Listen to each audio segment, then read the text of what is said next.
Robertson, and this is the Mountain and Prairie Podcast, where I introduce you to some of the innovative and creative individuals who are shaping the future of the American West.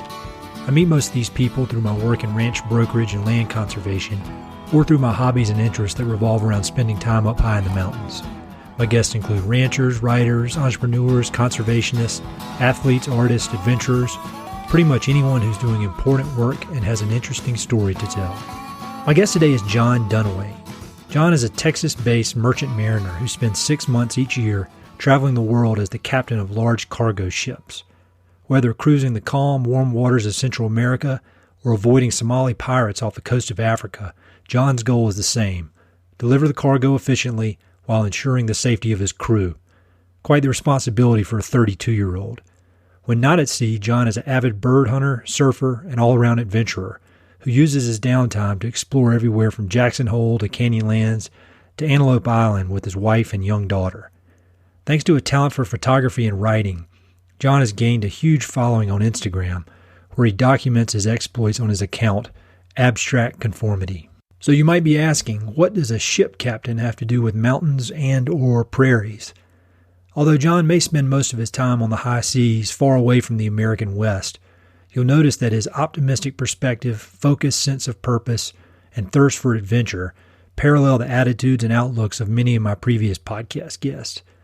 Also, like other guests, he's well-read, a deep thinker, and has a genuine conservation ethic thanks to his connection to the natural world.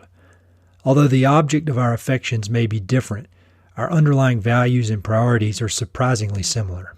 So, after almost a year of recording this podcast, I was excited to switch it up a little with this in-depth conversation with John about a subject that was fairly new to me. We start by covering the basics of the job, how one becomes a ship captain, particulars on the size of these ships, and details of day-to-day life on a 90-day ocean voyage. Then we dig deeper into some of his thoughts on leadership, his rituals and superstitions, and how he manages the pressure that comes along with being responsible for a massive ship, his crew, and millions of dollars of cargo. He also tells a few crazy stories from Africa and India, and he shares some insights from his recent trips around the American West. As usual, we discuss favorite books, films, and his thoughts on conservation. I found this to be a fascinating conversation, and I'd love to hear what you think. If you have a moment, please shoot me an email and let me know your thoughts. All my contact info is on the webpage. As always, thanks for taking the time to listen. Hope you enjoy.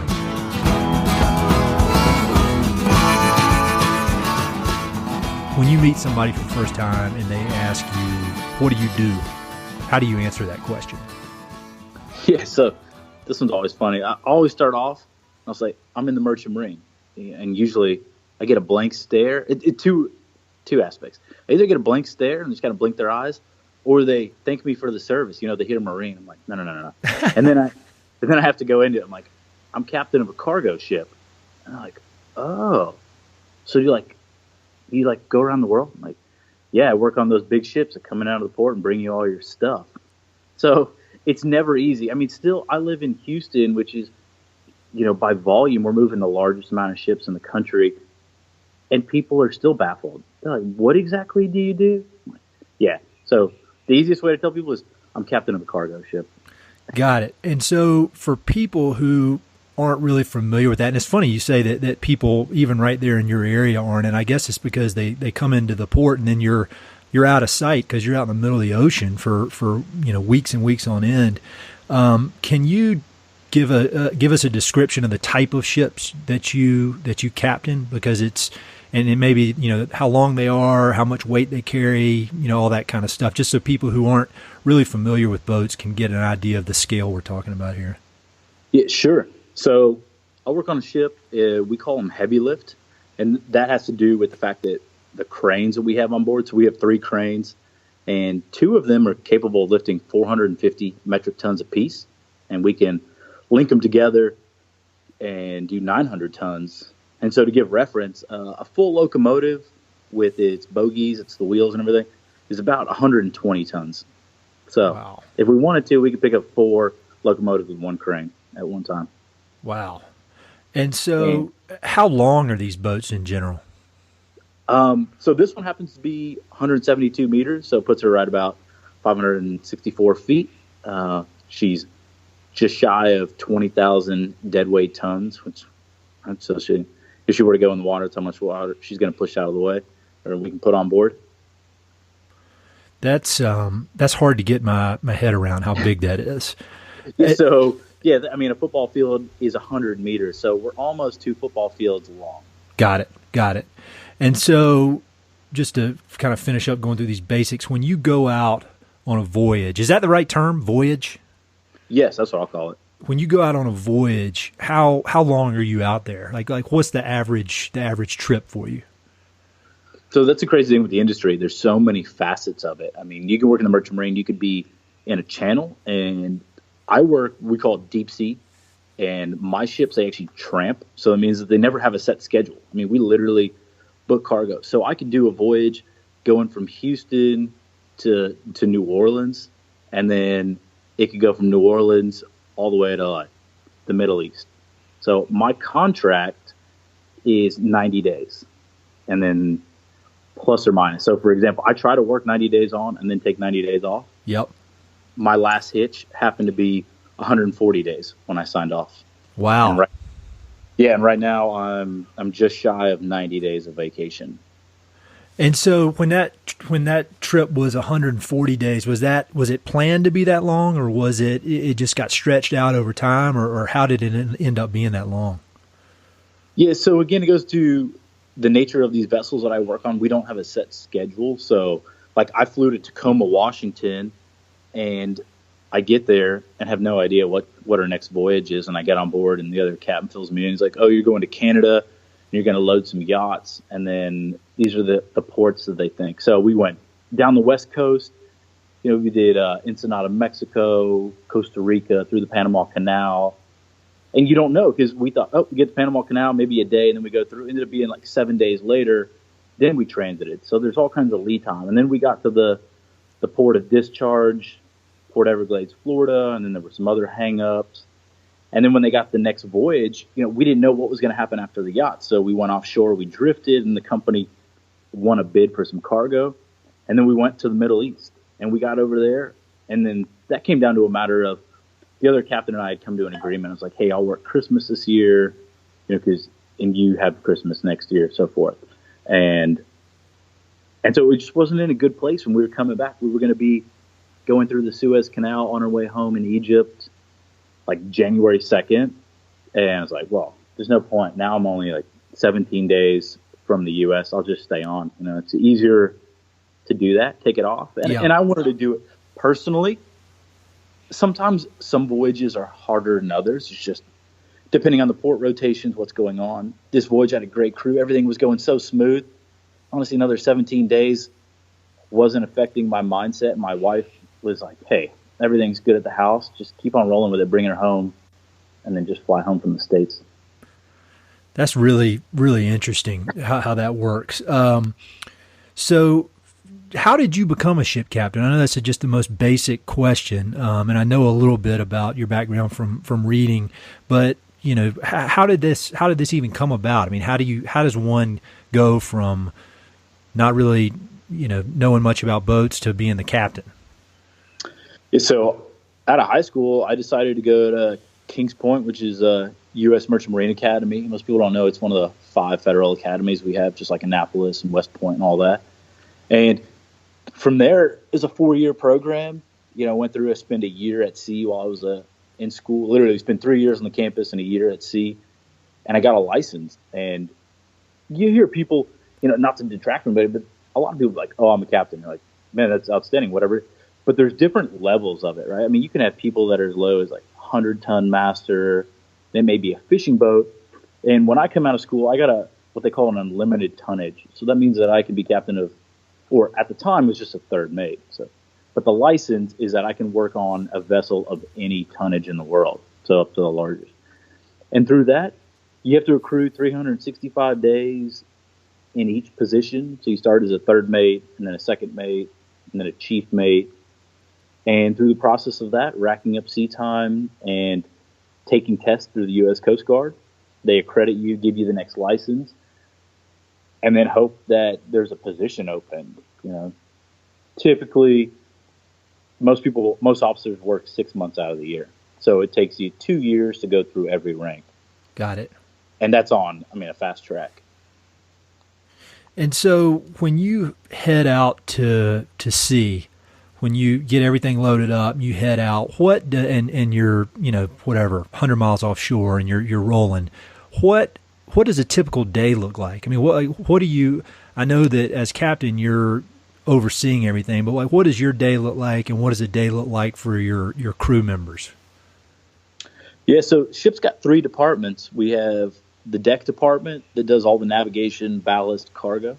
You've got an engine department that does all the maintenance, and then a steward department that does all the sanitary inside the house, as we call it, where we live, and all the cooking, cleaning. So each department has their own schedule. For most of us, I'm on the deck side. The deck officers, they have watches, and they will stand watches 4 hours on, 8 hours off, and then they work about 4 hours of overtime in there. So my day, let's say as a captain, I'll get up at 6, got my own little morning routine I like to do, go to the bridge, check on what's going on through the evening, make sure nothing's changed, look at the weather, anything that may need to be brought to my attention right away. Otherwise, it's just kind of standard operating procedure. Do that, go grab breakfast, talk to everybody, see what's going on for that day, if any new changes have come with the engine, do a deck walk.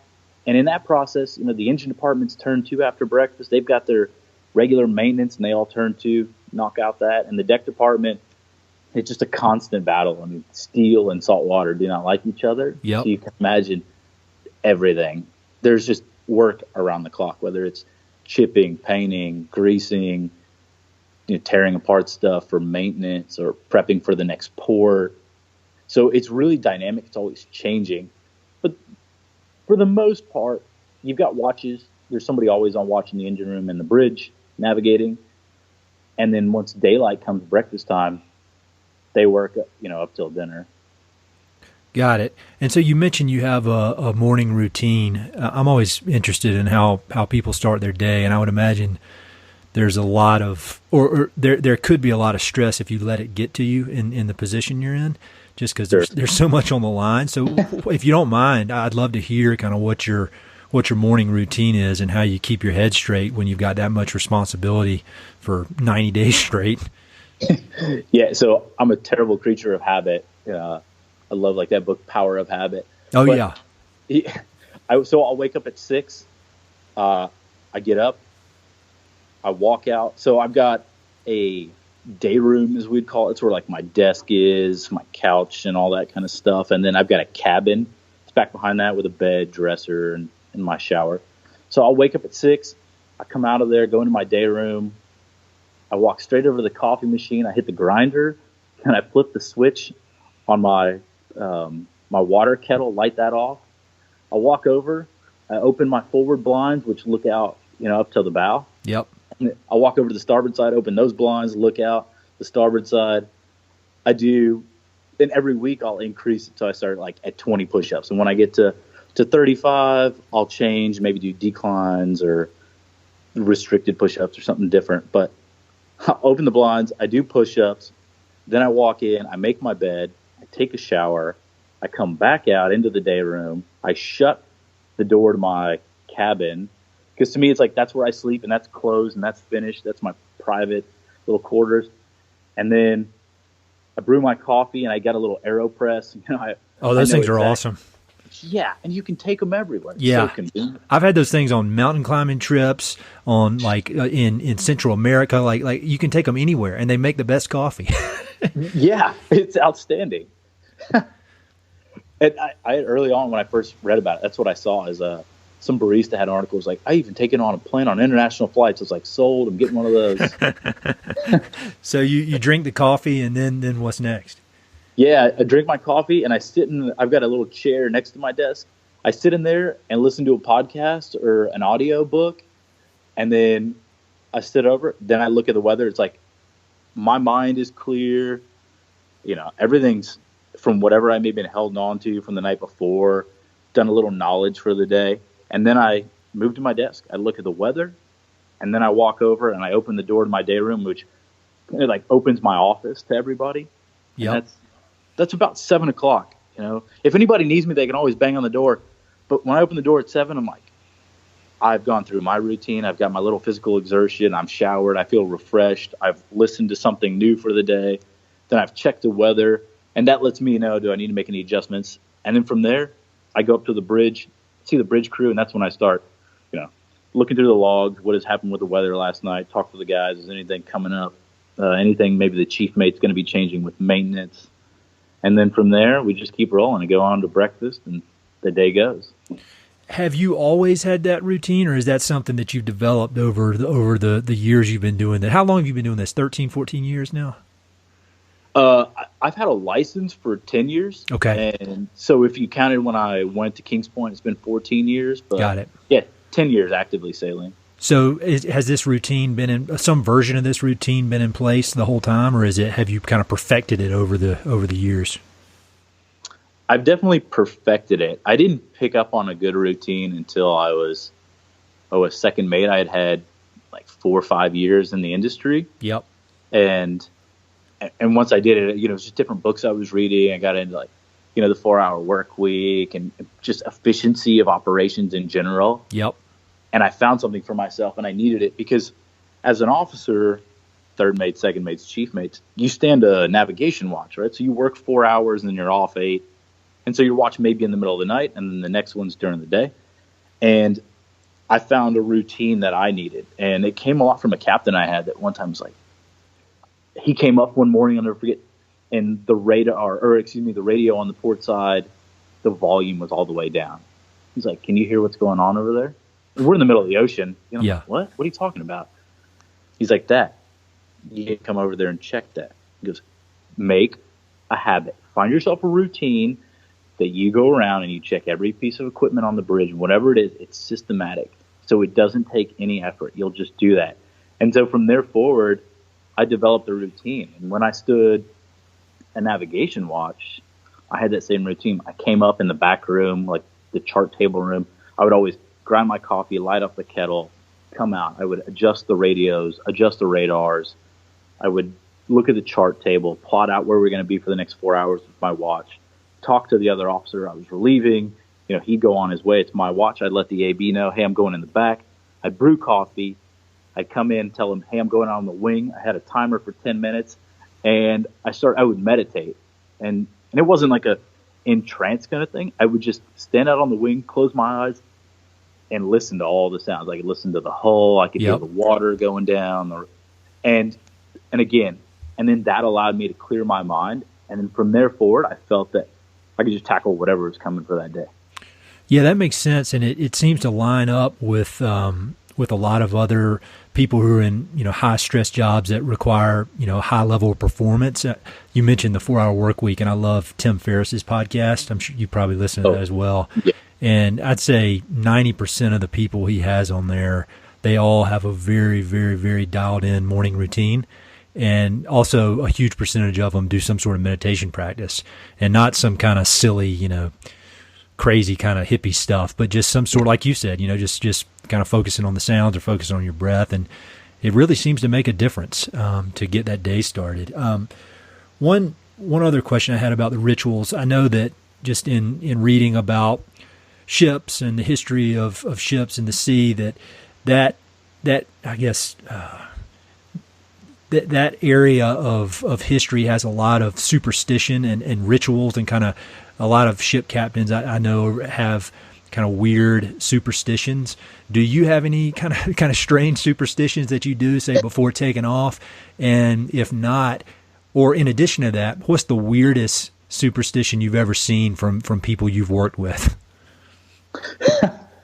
Actually, I don't have one for leaving port, going to sea, but I do get on people for whistling on the bridge, right? It's an old adage, whistling up a storm.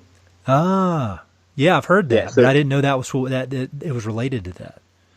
Yeah, they always say only bosuns, they're an unlicensed crew member, and they run the deck department for the unlicensed, and they had a whistle, and they would, literally like a little piped whistle. They would whistle people to and from different tasks. And they would say, only bosuns whistle on a ship. So if you're whistling on the bridge, you're whistling up a storm. I always find that to be bad luck. I'm like, don't be whistling up here. Have you ever seen any just bizarre rituals that say a crew member or somebody you've worked with over the years has had? I can't say so. That's probably good. Yeah. Yeah, you don't want to be getting on a boat with 90 days with some weirdo who's like, burning animal pelts or something. Yeah, I've heard of some people, bananas are supposedly bad luck. Like, don't bring bananas on board. But I find that comes from a lot of guys, at least who I've heard, because I've had different crew members that have worked on offshore fishing boats. And they say a lot of those captains have like really quirky habits like that. Like, you can't bring bananas on board. And so I don't know where that stems from. I've heard that it's an old folklore, but I don't know where that one is.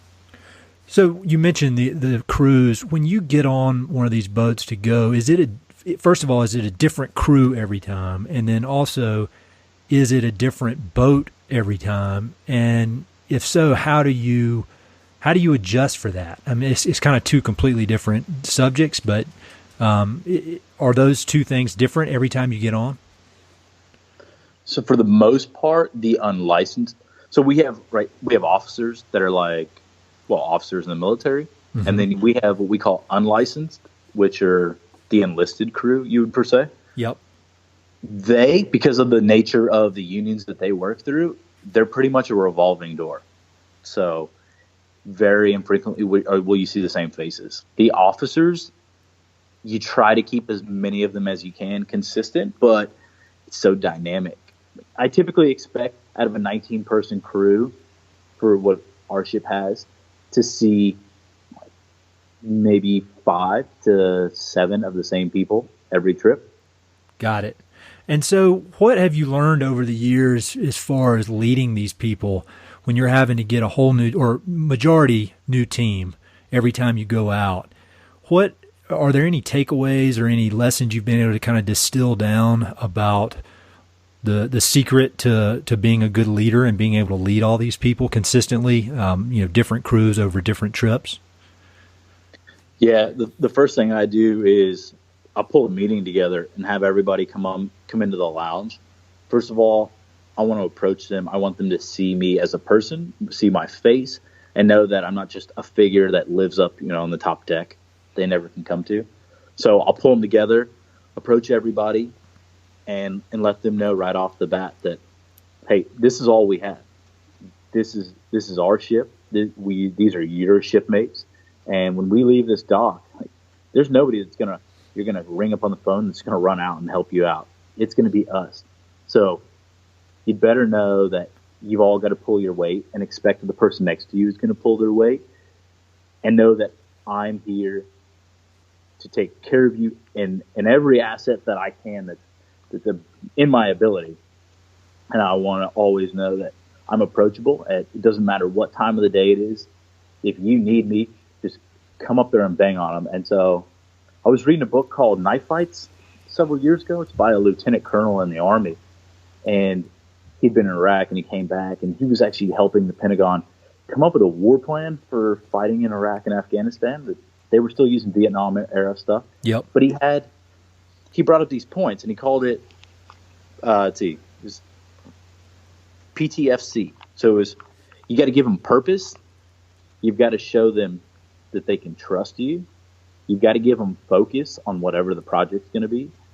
And in turn, you want to breed camaraderie. And if you bring forth the first 3, you kind of have the other one. And that's what without telling them those are the elements, I want to show them that, hey, this is the voyage. This is, you can always come see me. Any information that I have, I am not going to hold it from you. Because on a ship, ships are really bad about, some captains like to hold on knowledge and not tell everybody. And so, scuttlebutt, you'll go down and they always joke that the cook always knows the most, because you go into the galley, and you're like, so where are we going? They always have the most information somehow. Yeah. Because everybody runs to them. And so I always make sure to let them know that, hey, I'm going to fill you in. And I have a meeting about every 2 weeks. And if we have any new news, always bring that forward. That's the biggest one. Is that out of the ordinary, your approach there? Because or maybe it's an age thing since you're on the younger end, but I just have this image in my head of a lot of captains kind of bossing everybody around and trying to be in charge, be the more of a dictator than the type of leadership you're talking about. So are most people your age more along the lines that you're describing, or am I just making that up in my head from watching too many movies? No, I don't feel that a lot of people are doing that in both age groups. I feel that the older group lived from a very dictatorship. The captain is in charge. Whatever the captain says goes. And I don't want to detract that from the position at all. But I like to be approachable. I worked as a chief mate for years, and I'm big on the military. My roommate in college became a Navy SEAL, and I respect those people so much. And you see how these people work together in very dynamic and very stressful situations. And if you don't trust the person next to you, I mean, where are you going? Are you going to follow somebody blindly? Only to a certain point. They only follow people blindly because they truly trust them. And the person that I harp back on is Shackleton. Ernest Shackleton went down to Antarctica on several expeditions, and when they got stuck in the ice, he didn't lose a single person. Yep. And just he was approachable. It's like you never ask people to do something that either A, you haven't done yourself, or you wouldn't do. And again, I tell people, respect the position, but you don't have to respect me as a person. I hope that along the way, I earn that respect. But respect the position, again, that, hey, I am the captain at the end of the day, and you're going to have to listen to this. But know that we are still a team. Like, this is a unit. And every element, we're all an asset. And so even from the lowest guy, if you strip that away from them, that's what you're going to get out of them. They're like, oh, well, then I'm just dead weight. I'll just drag myself through this. Yep. So for me, it's just come from seeing smaller operating units that, like the military, you can take a small group of guys in different ranks, and they're still all brothers. You've got to be there for each other.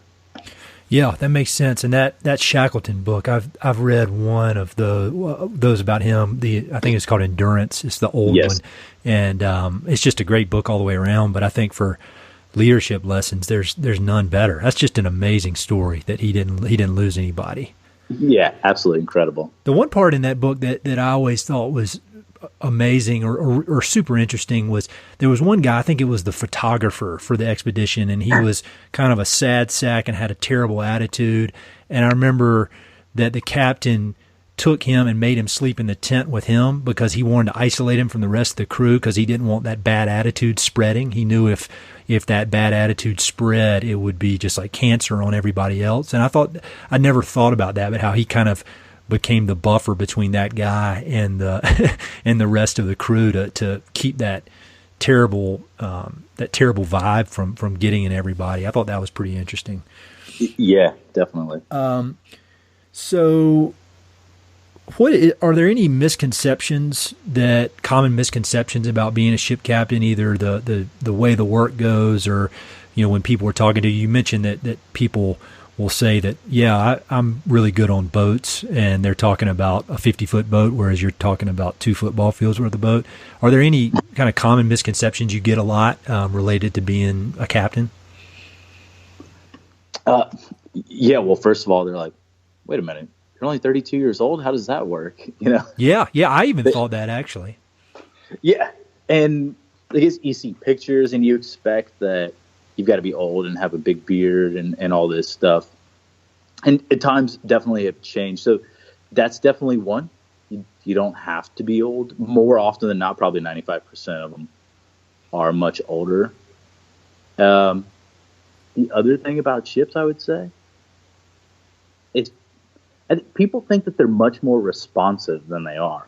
Again, it goes back to, oh yeah, I've worked on a boat, and not to detract, because people work on small boats are incredible ship handlers, but they think, oh yeah, you give it a little more power, you just back it in, it does this. But when you're dealing with 20,000 up to 200,000 deadweight tons, they're affected by the elements so much more, and our power to weight ratio is not there, like an outboard or even big diesel engines. So that's the biggest one. We are very slow to respond. The basics of boats in their nature they're gonna act the same, but everything is very, very slow, and it takes a lot more force to counteract it. Yeah, it's again, I can kind of get that in my head. I understand what you're saying, but I really can't understand it because of the amount of just how big these things are. Yeah, I think I know enough to know that I really can't understand it unless I got in there and felt it myself. It's pretty amazing to think about. So this is kind of a cheesy question, but I am interested. What is the most dangerous area that you have visited? Because I always think about the movie Captain Phillips, where the African pirates get on, Somalian pirates get on board. How did do you go through any areas where you're kind of on guard the whole time? Yeah, we do. I've been over there several times already, and so early on, right, I guess it was before that movie came out, when they were really hot and hostile, it was definitely edgy. You would see them. I've been probed by them, out to 100 yards. And at the time we had a security team on board asking the captain for a green light because there were 6 boats, they're piled with 6 to 8 guys. They could see the weapons and they were just standing off just far enough. Like they knew, like if we come closer, we may get shot, but let's figure out, does this ship have a security team? So I've seen that, I heard another ship requesting EU coalition, EU ships and the coalition militaries that were out there at the time, requesting assistance because they were being attacked, and hearing helicopters get launched, seeing this cruiser off of our starboard side, and here comes an EU helicopter and they're talking to the ship and these guys are screaming. They're like, they're coming on board. Like, man, that's those guys right there. They're a half mile away. I can see them with my naked eye. Wow. They're getting boarded. Having a security team on board is obviously very reassuring. Can the security team, this may be a dumb question, but can they carry weapons? Because I know, or at least I read somewhere, that you guys cannot carry weapons. Is that right? That's correct. So we cannot, but the security teams that we hire can carry weapons. They go through all the stages. Having certain countries, you can't bring them in. You've got to dispose of them. You've got to check them in with, U.S. Customs. They've got rules of engagement now. They have through their own companies for being vetted. You can't just shoot people for the sake of it because you're hostile and you're on the open seas. Yeah, that's pretty intense. That's really intense. Yeah. So, there's so many different places around the world. You've got that where then they were really bad. Now, they're not so much. The coalition ships have all been so consistent in that region. They've really knocked them down. They're not doing much of anything. We just went through there and didn't see a single thing. We didn't get a single message for the entire month we were in the region. But then, we went up through the Straits of Hormuz, and because we're a U.S. ship, you go right by Iran, which is a different threat. We had 3 gunboats, and they carry these massive 50 cals on the bow, and they're running up these little speedboats, and they're like 30 yards off, running alongside you. Like, okay, what are they going to do? Are they going to come alongside?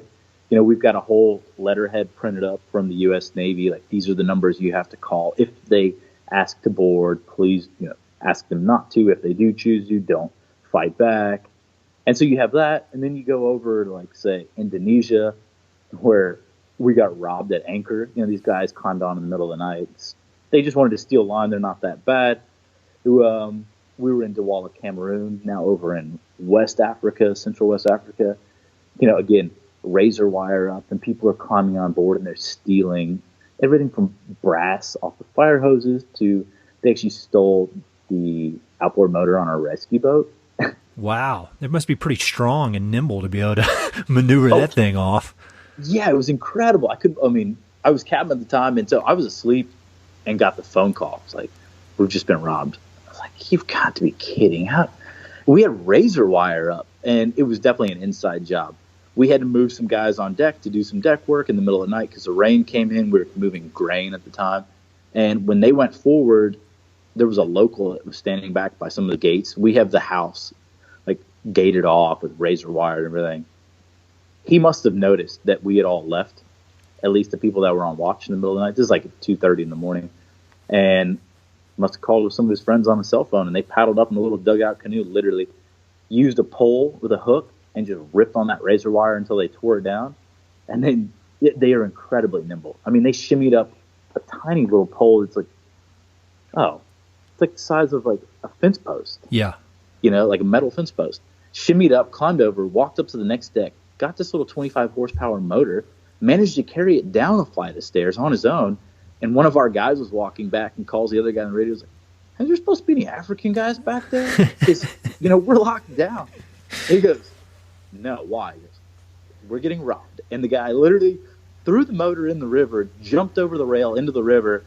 And by the time they ran over there, they were just climbing in this canoe and just paddling off into the darkness. Yeah. That's I wouldn't want my stuff to get stolen, but if somebody's willing to put in that much damn work, I'm almost like, man, you earned it. Yeah, right. But that's the funny thing. You're like, now neither of us got the motor. Oh yeah. I mean, at least if you were going to take it. But goodness, now it's just gone. Nobody got it. So between that and the Somali pirates and all that kind of stuff, it sounds like you've got a ridiculous number of crazy stories. Is there one story that sticks out in your head as just kind of the craziest thing you've ever seen in all of your trips? Yeah. So when I was a cadet, we went over to Mumbai, which is was old Bombay, India. Yeah. And I was on a container ship then. We docked in New Mumbai, which is across the bay. So we docked, and I had a camera at the time. I was just tinkering with shooting photos. So I get off, and I'm going to ride this little ferry across the bay. And as I'm walking over there are these three like little military guys, and they walk up, and they want to look in my bag. And I'm maybe, let's see, this was about like 20 at the time. Kind of naive. I'm like, yeah, of course you can. And they looked in. The first thing they do is saw that camera, and they snatched that out. I was like, and so again, now I'm 20, and I'm all pumped up. Oh yeah, you want to battle? Yeah, exactly. It's like, I don't think so. You're not taking that. Start to get in this, like getting in people's face, and the guy takes his carbine and just put it in my chest. He's like, "You get on the boat. You get on the boat right now." It's like, I don't think so. Like, you're not going to shoot me. Yeah. And in hindsight, I'm like, it's probably a terrible idea, but I made it out. And I just wrestled back and forth, and he just kept putting the muzzle of that gun, in my chest. Like, get on the boat. Go to town or get on the ship. You cannot have this. Like, yeah, BS. It's like, I'm going to go back to that ship and get the captain. It's like, I'm going to get people involved. Give me my camera back. And they walked in this little building, and I walked in there. And then I kind of realized, there's more of them. And they're looking at me like, who's this crazy white guy that is taking the gun to his chest for this camera? I was like, there is no way I'm leaving without that camera. And they just started chattering each other. And then they gave it back to me, And I got on the boat, it was like, that was terrible idea. Well, it could have gone either way. You could have thought that was terrible, or you could have thought, yeah, I'm tough. I'm going to do that again. Yeah, right. Man, that's crazy. They could easily just shot me in the chest, kicked me in the dirty river, and nobody would ever known the difference. So, man, yeah, that's intense. I've seen some gunfights from afar in Nicaragua, but I've never, and it was one of the scariest things I've ever seen. But I've never had anybody pull a gun on me. That's a different deal. So to back it up a little bit, where did you grow up, and how did you get into this line of work? What made you decide to get into this line of work? Yeah, so I was born in Niterói, Brazil, which is just across the bay from Rio. My mom's from down there. My parents were living there at the time. My dad was working offshore. Okay. And then grew up there very briefly. I was like 3 years old when we came back, and would go down there a bunch. But grew up the rest of my life predominantly in Houston since I was 5. Yep. Go ahead. Yeah, my dad's always been in the industry. I mean, obviously when I was born, he had been, when he left high school, instead of going to college, I mean, he worked as a messman. We don't have those anymore. Literally, they would take your order in the galley and give you food, and worked his way up on ships, and then did ocean-going tugs. He did anchor boats down in Tierra del Fuego, and then made his way back into working on harbor tugs, and then was working in the port of Houston on ships. So to me, it was just this was just something he did. I mean, most people went to school and their parents would come in, they're in a suit and tie, hi, I work in an office, or I work at NASA. It's like, yeah. My dad's the guy, he always has this funny smell to him, and years later I'd be like, oh, now I know what it is. It's the smell of diesel. It literally just encompasses everything. I mean, when I get off the ship, I've got a bag and I leave it in the garage because that's my sea bag, because it doesn't matter how many times you wash it. It's just that smell of heavy fuel oil and diesel. Yep. But so, yeah, fast forward, my grandfather flew in World War II, and I thought my whole life was like, oh, yeah, this is a blast. What my dad does, I climb out on up and down ships all the time and climb on tugboats, but I'm going to be a naval aviator. And then as I got later in high school, I didn't like order that much. It's like, yeah, I can't deal with the military and this many people telling me what to do all the time. Yeah. And I came home, it was like the middle of the week, and I'm eating dinner just by myself with my mom, and she asked me, she's like, what are you going to do for college? And I was a junior at the time. Football season had ended. It's like, I don't know. I was like, I'll just go to like a state school. I'll figure something out along the way. And she, you ever thought about doing what your dad does? Like, no, what's that? How do you think we pay for all this stuff? Completely naive, because to me, it was the most amazing thing ever. I was like, oh, he just like climbs on ships. He drives these ships around. Like, yeah, we get to play on tugboats. It's just, I was like, oh, I can get paid to do this? Yeah. And then so that's when the whole chain of events unfolded. I was like, well, of course I want to do that. I play on the water every day. I love being on the water. And what better would it be to get paid to drive a ship around? And I get to go see the world. He'd tell me stories of going to India and all kinds of crazy stuff. It's like, that's what I want to do. And so you went to the Merchant Marine Academy, and then I saw on some of your social media a few weeks back that you actually went back to the Merchant Marine Academy and spoke to some of the upcoming cadets or students. What did you tell them? I mean, what are the lessons learned over the 10 years since you've been out of there? So the biggest one I told them was that when you come out of there, like, I don't care how old you are. It doesn't matter what era we're in, that you have to treat yourself the same way. You're coming out of this academy as an officer, and you've got to treat yourself just as the people that came out of here in the 40s were. And then on top of that, like, you've got to respect yourself as a person. If you come out of here and you go on the ship just because you're young and you play that, oh, I'm just a kid, that's exactly how you're going to be treated. So you've got to take yourself as serious in life as you want people to treat you. It's like any work environment. If you come in very soft, people are going to bully you over. And you don't have to be a bully, but take yourself seriously. Come out there. The job comes first. It's incredible, the places around the world we get to see and the cultures you get to experience. But at the first and foremost, take care of your job and serve as a leader. The people that are below you are your responsibility. And if you're not capable of doing that, you're not capable of being a leader. I mean, you're not a leader in and of itself.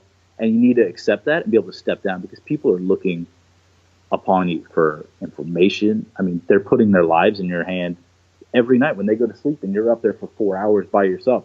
They expect that you're going to do what's right. You're not goofing off, playing on your phone or whatever it is that, becomes commonplace these days.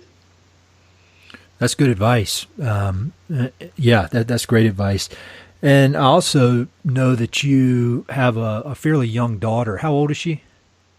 So she's 15 months now. Oh man, that's all. I got one that's 22 months. And, oh, there you go. Yeah, it's unreal. I mean, it's just the coolest experience, because I had zero idea about babies at all. I mean, I'd probably held like 2 or 3 babies before this little one showed up. So with the daughter, I know it was a huge perspective changer for me, and still is. Every day it is. How has that changed your perspective on your work and on these long trips? Because I'm sure it makes it a little tougher than it was when you were 23 years old taking off on these trips.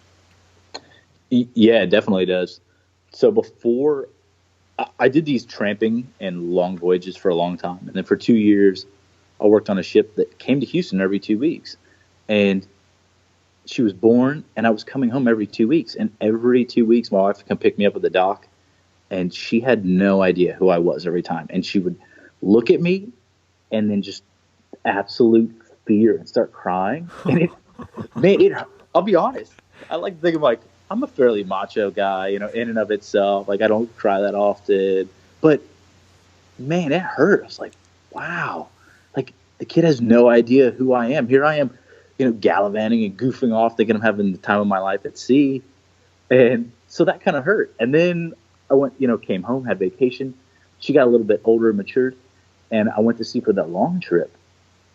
And I would send my wife a little short, like 15-second videos, which is a game changer. Yes.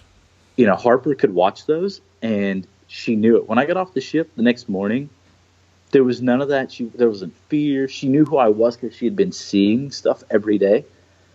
And but in and of itself, it changed it. Like, man, I'm missing out on a lot. When I left, she's like standing up, took 3 steps. When I got back, I remember going in, got off the plane, came in, be gone 140 days. And Kim goes, do not go wake her up. And she happened to hear us, I was like, okay. She happened to hear us come in the house and woke up. So I went in there and my wife was holding her. I was like, oh my gosh. Even though you'd seen videos, like, she's like a real human. She has all this hair and she's got little teeth. That's the exact same thing I say, that she's a real human. It's a real human living in this house. That's the same thing I say. Like you said, when other people had kids, my wife would be like, oh, you want to hold them? It's like, no, they're like a sack of potatoes. Like, what am I supposed to do with this child? And when it's yours, it's totally different. Like, oh my gosh, there's so much emotion. So in it, it's definitely changed. Like, I still love it. This absolutely the same. And I have this allure for being at sea, but I definitely have reservations. Like, okay, I'm not just going to endlessly go. And then if I go endlessly, I'm not just going to hop off and go on some random adventure that I like to do, like all willy-nilly, just take off and go on something. And it's definitely put me change when I go to these foreign countries where, I love every time I get off, I'm going to find time to go ashore and run ashore. I don't put myself in what I call sketchy situations now near as much. I used to be like, oh, yeah, I'm going to take this moped from this random person that I don't know, and I'm just going to follow these other people that I don't know and drive off into the darkness in Africa and go to people's homes that I don't know. Because I inherently believe that people are good and that I trust everybody. But, even just the slightest show in certain cultures where they don't have any money, they're not looking to harm you, but man, they need something. And if it really gets dramatic or, there's a difference in value of life. And, I've been in some situations where this is a little sketchy. So now I definitely keep myself out of those situations as much. Yeah, that makes sense. I was talking, I interviewed a guy named Brady Robinson on this podcast who was a big time mountain climber, alpinist, did a lot of first ascents in Pakistan. And now he's got a family, and now he's the executive director of a group called the Access Fund. It's a really good interview. And he's a really cool guy. But so he was doing these extremely dangerous climbs, and we were talking a little bit about the same thing, about how having kids changes it. And my observation was that before I had kids, I thought that when people had kids, they all of a sudden kind of became soft, or they had to give up the things they thought were fun. But what I've determined is that I don't I used to like doing some kind of risky type stuff, or go off on these, climbing trips for a month at a time or whatever. But now I literally don't want to. It would not be as fun for me to do something crazy or risky. And so it's not at all like selling out or lowering your standards. It's just your what's important has changed. And I thought that's been a cool observation for me as a new parent. Oh yeah, absolutely. I share that all the same. You're responsible for somebody. Yeah. There's things that are a lot more important than you, which I think is a really neat deal. That kind of instant priority shift that happens. Man, I could keep just hammering you with these questions for hours, but I don't want to take your whole day. One thing, the way we got connected was through Tyler Sharp, who I also interviewed, who's a super interesting guy. And you, in addition to all of your work on boats and ships and your work as a captain, you're a pretty well-known photographer. And so talk to me a little bit about how that happened, and how did your Instagram feed is amazing, both the photos and the writing. How did that come about? Because you've got close to 100,000 followers, I think. How did that come about? So it started off, I hadn't heard of Instagram. Somebody showed it to me. I was like, this is kind of cheesy. Like, I don't get it. I snap a little photo, like, and I found it as a way to challenge myself, because on the ship, like, carrying my camera around was just cumbersome, and I had work to do. It's like, you're not a photographer, you work on a ship. Go do your work. So but I could carry my phone around, and it became a challenge. Like, okay, every day I'm going to shoot one photo, and I'm going to challenge myself, because there's no zoom lens, there's not crazy depths of field. And I used it to push my own photography. And I look back, across those couple of years, I'm like, wow, that was absolute garbage that you were shooting. Like, you thought that was good? So that's how I got into it. And along the way, BuzzFeed, which I didn't even know what it was, honestly, when it happened. I guess I got picked as, like I don't know, like top 10 photographers in Texas you should check out. Yep. I wasn't even in Texas at the time. I was at anchor off in Fujairah, the United Arab Emirates. But I came back, and I'm checking my phone. We had internet on that ship. I was like, I usually get like 10 likes or something. I was like, what is this, like 99? And, refresh, like 99 again. Like, what's happening? And then I got an email from a friend who's like, man, it's incredible. Way to go. You're on BuzzFeed. What is BuzzFeed? It's this website, it's like all these trending topics. It's like, yes, what is it? What are trending? I don't get what's going on, because I'm really bad with media in that sense. Yeah. So I guess when they put that off, that drew some attention for Texas Monthly. And then it was like another year. We were going from Houston to Puerto Rico, and I got to Puerto Rico, got service after 5 days because we didn't have the internet on the ship. And I turned my phone on. I was like, what the heck? It's like 10,000 people. I had 4 at the time. Then I refreshed, and like 20-something thousand. Like, what is going on? Is this a hoax? And it was one of those Instagram suggested users, which, truthfully, I highly detest. I wish it had not have happened. I'm glad that I've got a lot more visibility, just because it's allowed me to engage with a lot of cool people that I probably wouldn't have run across. Sure. Previously. And that's been the greatest aspect. I could care less about the other components, but getting to meet the people has just been incredible. And then the stuff that they've opened my eyes to, and places to go. So I became an Instagram suggested user, and it drew all this attention, and that's what really blew it up. But it was a lot of bots, a lot of junk. Yeah, there's some weird stuff on there, man.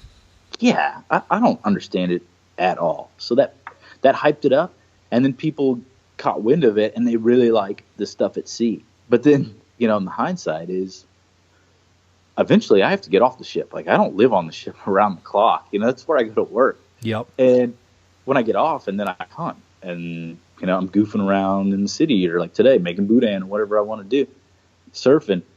And people were like, the people that were following for me going to sea were like, wait a minute, what is this other stuff? And then people that hunt that I know would be like, when I go back to the ship, they're like, what's with these ship photos? Like, this isn't hunting stuff. So I don't fit a niche. Like, a lot of people I feel have a heavy theme, and I don't have that theme, which makes it interesting, because I've got all these different dynamics of people that like it for different reasons. Yep. And to me, the largest asset has been, it's been about pushing my own photography. It's forced me to continuously search out something and shoot. Well, I think that shows in that. Yeah, I think it's really cool that you're doing it. You started out doing it for yourself and as a challenge, and you weren't really paying attention to any of the, social media fame that comes around. Because I think a lot of people, they just want to have a lot of followers for some reason, and you were focused on the craft of photography, and it got noticed. And I think that's a good lesson. Focus on the craft, not on the recognition you hope to get from the craft.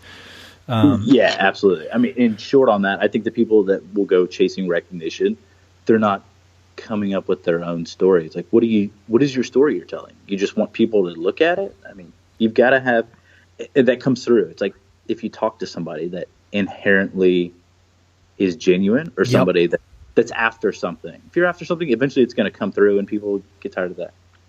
And the captions on your photos are really cool. It's kind of you can tell that you read a ton, and do you journal? Do you write in a journal? Ooh, yes, but I'm not consistent with it anymore. Well, somehow you're able to really communicate pretty deep ideas in just a few characters. So where did that come from? I mean, where do you get the ideas for these captions? It's kind of a dumb question, I guess, but I am curious about it. No, I mean, you said it, and some people have asked me along the way. I didn't realize that in school. I can remember in elementary school, like we had to take those like standardized tests. Yep. I hated those, but there was always a creative writing aspect at the end of it. And I can still remember sitting in this room across from the library. It was next door to the computer lab. And remember, it like they give you a picture, and they give you a couple, like maybe a paragraph or something. Like, okay, this is the story you have to tell. Look at the picture. And I had an absolute blast with that. I always loved that. And my teacher's like, oh, yeah, you're right. But I went to high school, didn't pursue it, and wandered off, and went to college. And I didn't write anything in college at all. And when I started going to sea again, I had an app called Memento. Uh-huh. And it's like a journal app. And I found that was my outlet. Early on in my career, I felt strangled on the ship. I was like, it's so small. All my friends are either just finishing college or just got out. They're all goofing off. There's parties all the time. And I felt that I was missing so much of it. And I didn't have a good outlet. I didn't want to shoot photography on the ship. My photography had kind of stalled, and I didn't enjoy what I was doing. I was like, this is a chore. And so I started journaling, and it was a way for me to have an outlet, and that tied into establishing that morning routine where I'd have my 10 minutes, and then all these thoughts would flow, and then I could write in there. And from there, I just kind of manifested. And then I was reading The Art of Manliness, about journaling and coming up with a blueprint for life. So then I got a little moleskin, and I would write stories. And Instagram became another outlet for me. Was in the morning was taking an image, looking at the image, and just dumping out what was in my head. Like I don't know. At times I feel like, man, there's so much out here I want to share with people that maybe this image can't convey it. I want it to convey as much as I can, but words obviously can do more than that at times. And by mixing them together, it's just my enjoyment. It's my ability to just dump stuff that's in my own head and share it with people. It's great. I mean, I wouldn't tell you if I didn't think so, because I've got a pretty stringent BS meter when it comes to some of that stuff. But I'm telling you, man, the photos are awesome. I'm not telling you anything you don't know, but the photos are awesome, and the captions are really, really awesome. I think you should think about trying to put those into a book or something at some point, because it's really wise stuff. And like I said, I got high standards for that. I appreciate that. Yeah. And so speaking of you were talking about you're on the boat half the year, and then you're on the land half the year, and people get kind of confused. I do want to loop this into the American West in some way. Yeah, absolutely. And so when you are recently, you've been off the boat, and I know you've gone on some pretty cool trips through the American West. I know you were in Jackson Hole, and then you did a big RV trip with your family, which I saw that on Instagram, and I thought it looked like an awesome trip. And so could you kind of just talk about the itinerary of that trip, what you did, what you saw, kind of your thoughts on it, anything interesting that happened? Yeah, absolutely. So I was on the ship, in short, and the second mate and the third mate were talking one day, and they're like, oh, yeah, we're going to go snowboard in Jackson Hole. That sounds awesome. So I sent my wife an email. I was like, I've gotten smart. I'm like, I'm going to ask permission first instead of just telling you guys. Good move. Yeah. And strangely enough, she goes, yeah, of course. I think you should do it. It's been a long trip on the ship. So I book.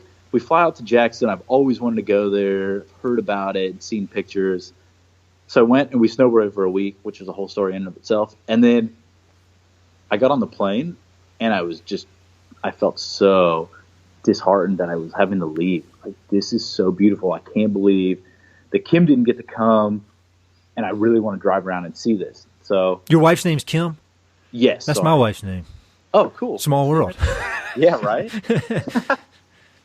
And I was flying back in and landed, and I started talking to her. I was like, man, what are we going to do next?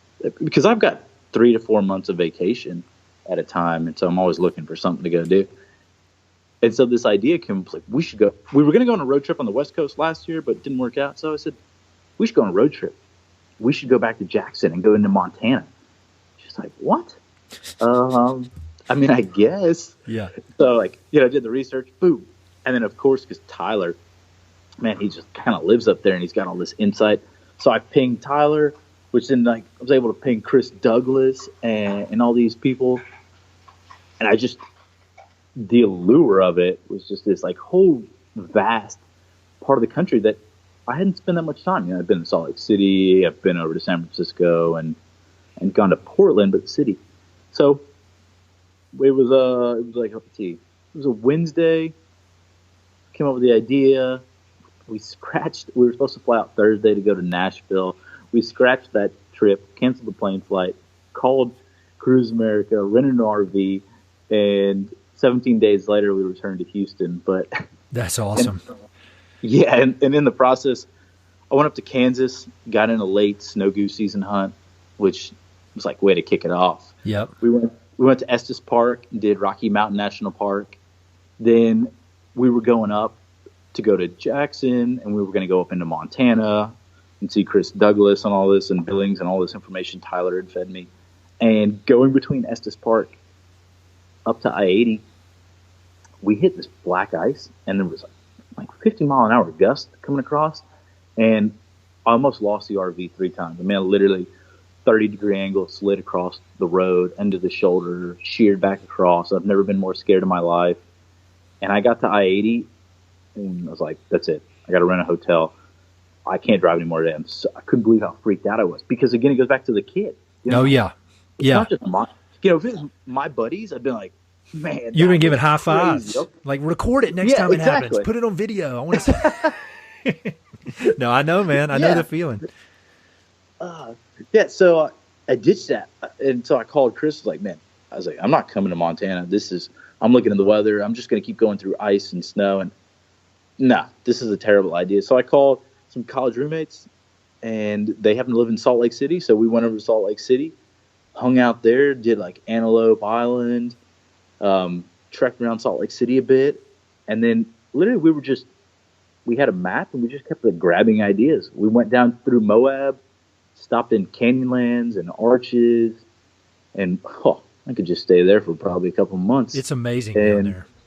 Goodness, mind-blowing. I mean, I'll finish the itinerary because I could talk on that one. And then we left there, went to Santa Fe because my wife really wanted to see the Georgia O'Keeffe Museum. And it was like, okay, we've been on the road. We've been staying in this RV. Let's get a nice hotel room, take a shower, be clean, have a nice meal. So recouped, dropped down to White Sands, then went on to Carlsbad, and then the final massive stretch across Texas and made it back. That's a great trip. And you saw such a variety there. And that, talking about Interstate 80, I remember when I moved from North Carolina to Jackson Hole, and I remember the first time I drove down that road, it was in the winter, and there had been a storm that had come through, and I saw about 3 or 4 18-wheelers blown over on their side, and I'd never seen that before, and that was a real stern reminder of how rough the weather can be out here. I mean, it's crazy with the ice and everything. So when you as a guy has spent probably the last, I don't know, 5, if you add it all up, maybe 5 years of your life on the water, of the last 10. Sure. If you think half of your time on the water, what was is there like a takeaway, or is there something that struck you about the West when you came out here that was surprising to you? Like the kind of the wide open spaces? I mean, I guess you're used to that on the ocean, but what struck you as completely unique when you, like, say, when you flew into Teton or into Jackson Hole? Well, flying in and driving were kind of two different but flying in, it's both of them. The vastness. You're just like, it's so incredible. I mean, just drive for hours and hours, and you don't see a silly nail salon and 1,000,001 gas stations on all 4 corners. It's like, this is so vast. People, as compact as we can be in these major cities, there's nobody out here. Like, these are the elements. This is real. You know? And there's people that are living out here and battling this and been battling it for a long time. And so to see that and to get to drive across it, it's just a completely different appreciation. On top of when you stretch across it, like you said, going through Jackson into down through Wyoming back to Utah and all that. The different landscapes and the structures, geological structures, just like absolutely blows my mind. And even to this moment, and it will for the rest of my life, just like how in the world that was shaped, like how long it took to do this. And I'm kind of a dreamer in and of itself. And we were in Canyonlands, and we climbed up on this point we were looking out, and I was thinking, can you imagine people? They come riding out here on a horse, and they look, and they're like, how in the world are we going to get across that? I think about that all the time. I think about that exact thing. I was saying that to somebody the other day when we were out on a property and there was this big canyon, and I was thinking, think about when those people came out here in a wagon. I mean, it's amazing. I don't think you'll ever lose that, because I've been out here for a long time, and I still think that. Yeah, that's cool. And even the mountains. I mean, you look at a mountain. I mean, goodness.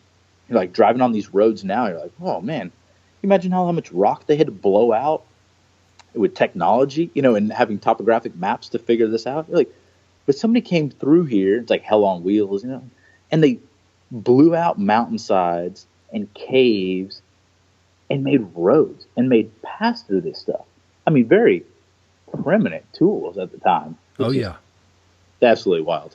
Do you still get that kind of awe-inspired feeling when you're out on the ocean? Do you still get that, or are you so used to it now it's not a normal thing for you to get? Oh, no, it still gets me every day. Okay. I mean, I figured it's part of my, part of my routine of opening up the blinds and sitting in that chair over on the starboard side. I'll just look out across the ocean. It's like, goodness, it's so big. And today it's calm and peaceful. And then, like going through the med, we're dealing with 4.5 meter swells and winds, clipping 60 miles an hour, and it is ruthless, and it doesn't care whether I'm in a little wooden yacht or I'm on this massive steel ship with digital charts and everything else. Like, the ocean could care less. It will destroy me all the same. Yeah. Humbling, man. Humbling. That's cool. So I've got a few kind of quick questions that I've gone through with most of the people I've interviewed, and so I want to run those by you, and then I'll let you get back to your fun day. Shoot. If you could recommend, are there any books that are your favorites, or that you've recommended to others, or given as gifts to others? Any books that stick out in your mind? So I've got two that I really like. The Drifters by James Michener, and I want to say it's set in the 60s. Yeah, because it's during the Vietnam War. About these different kids from different walks of life, and they all end up meeting up. They're over in Spain, and then they go into Morocco. And it's just kind of like, I feel that it grips at me as when I was younger, not experiencing much, and then getting out and seeing the world, and then going into almost a reckless state and finding this balance in between it. And that's just how it is. They just show these kids, and they go through all different walks of life and all different aspects, and they come together and get into some crazy situations. And then at the end, they all kind of change perspectives by absorbing what they've seen along the way.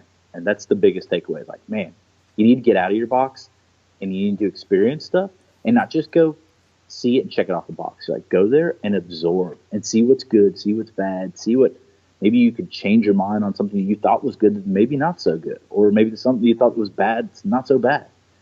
And just put life into perspective and take that away. I had not heard of that. I'll put notes I'll put links to all these in the notes on the webpage. Oh, okay, cool. Again, goes the Shackleton book, Endurance. You've read it. It's an incredible story of just not adventure. I mean, when he put an article in the newspaper, it was like, it's something along the lines of like, only those that are crazy and want to go see something, possible death, please do apply. Yeah. And so the adventure of that they had no idea what they were really dealing with. And at the leadership that comes out of it, and the camaraderie that they built to do it. So it's not just about going to sea, it's like, man, these guys went to somewhere so far off. It goes back to, like we said, people trying to cross canyons and go across mountains, going across deserts. People have done some absolute incredible stuff. And so Yeah, that's a good one. I highly recommend that. Whether you have any interest in adventure or whatever, you can apply some lesson from that book to your life, no matter what. It's one of the best I've read in a long. I was embarrassed that it took me as long as it did to read it. I just read it I think I read it last year.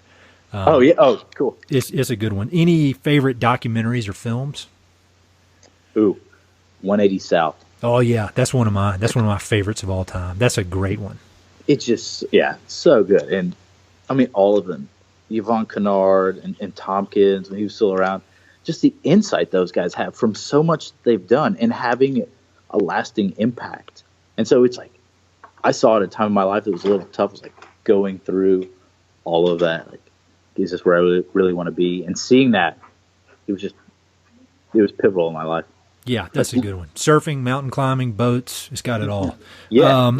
And when it comes to goofing off, Wes Anderson movies. Oh yeah. I think there are a lot of references to that on your Instagram, correct? Yeah. I constantly drop something in.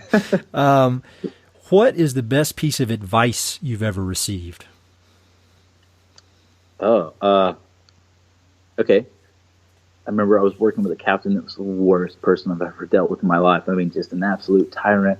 And I called my dad. I was in Dubai. We got off the ship, and I told him how bad it was. Like, man, I think I'm going to quit. He thought about it. He told me, you're going to work with people in life that you don't like, and you're going to do a lot of stuff in life. People are going to tell you that you don't really care for it. And sometimes you've just got to suck it up and do it. Because you know what? Other people have done it before you, and other people are going to do it after you. And you're going to fold. It's just going to show you what your character is. That's good advice. And then another guy from that along those lines was also knowing where you draw your own line. I mean, it comes times, you've got to make a decision that, hey, I don't agree with that at all. And you've got to be able to stand your ground and leave and know that, hey, I've got the choice to get out of here. And so if you don't believe in it truly wholeheartedly, pack your stuff and go. Yeah, I think both of those are great. This last question, or next to last question, I'm going to modify it a bit. I normally ask people what do they think is the biggest challenge and or opportunity facing the American West, but instead of that, I'm going to say challenge and or opportunity facing the oceans today. I mean, I guess, and that could be from an environmental standpoint, conservation, whatever you have seen out there that you see as a challenge. And, in every challenge, there are opportunities. Yeah, sure.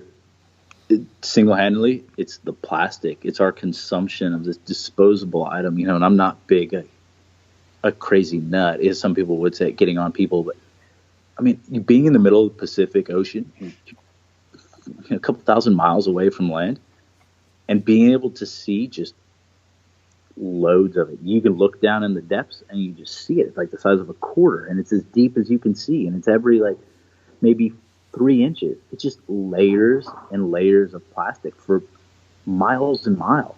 And you're like, golly, in countries all over the world showing up into ports and just the amount of garbage that is washing out.